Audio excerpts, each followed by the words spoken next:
تبارك الذي بيده الملك وهو على كل شيء قدير الذي خلق الموت والحياة ليبلوكم أيكم أحسن عملا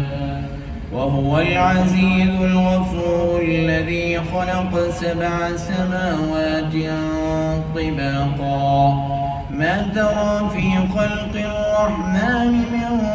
تفاوت فارجع البصر هل ترى من فطور ثم ارجع البصر كرتين ينقلب إليك البصر خاسئا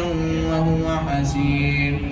ولقد زينا السماء الدنيا بمصابيح وجعلناها رجوما للشياطين وأعتدنا لهم عذاب السعير وللذين كفروا بربهم عذاب جهنم وبئس المصير إذا ألقوا فيها سمعوا لها شيقا وهي تفور تكاد تميز من الغيظ كلما ألقي فيها فوج سألهم خزنتها ألم يأتكم نذير قالوا بلى قد جاءنا نذير فكذبنا وقلنا ما نزل الله من شيء إن أنتم إلا في ضلال كبير وقالوا لو كنا نسمع أو نعقل ما كنا في أصحاب السعير فاعترفوا بذنبهم فسحقا لأصحاب السعير إن الذين يخشون ربهم بالغيب لهم مغفرة وأجر كبير وأسروا قولكم أو اجهروا به إنه عليم بذات الصدور ألا يعلم من خلق وهو اللطيف الخبير والذي جعل لكم الأرض ذلولا فامشوا في مناكبها وكلوا من رزقه وإليه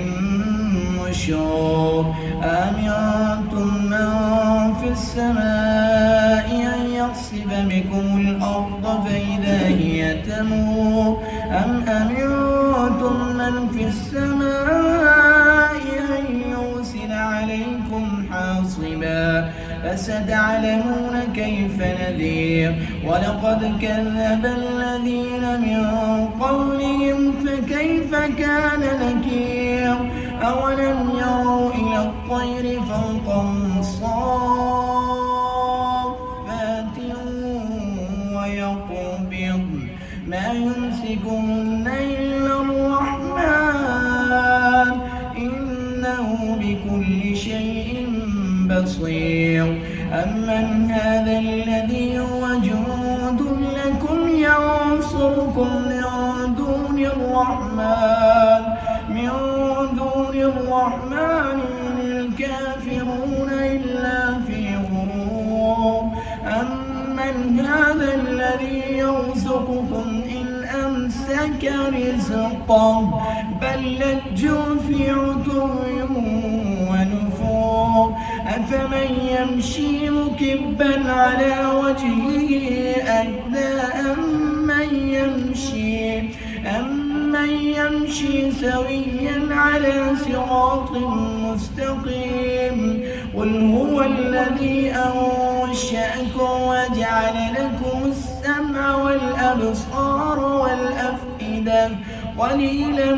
ما تشكرون قل هو الذي ذراكم في الأرض وإليه تحشرون ويقولون متى هذا الوعد إن كنتم صادقين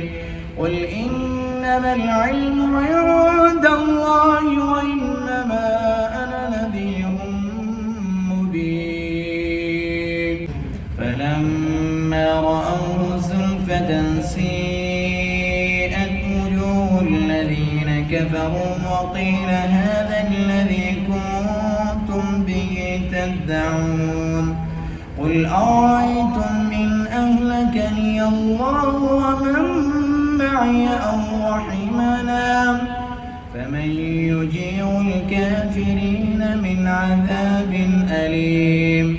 قل هو الرحمن آمنا به وعليه توكلنا فستعلمون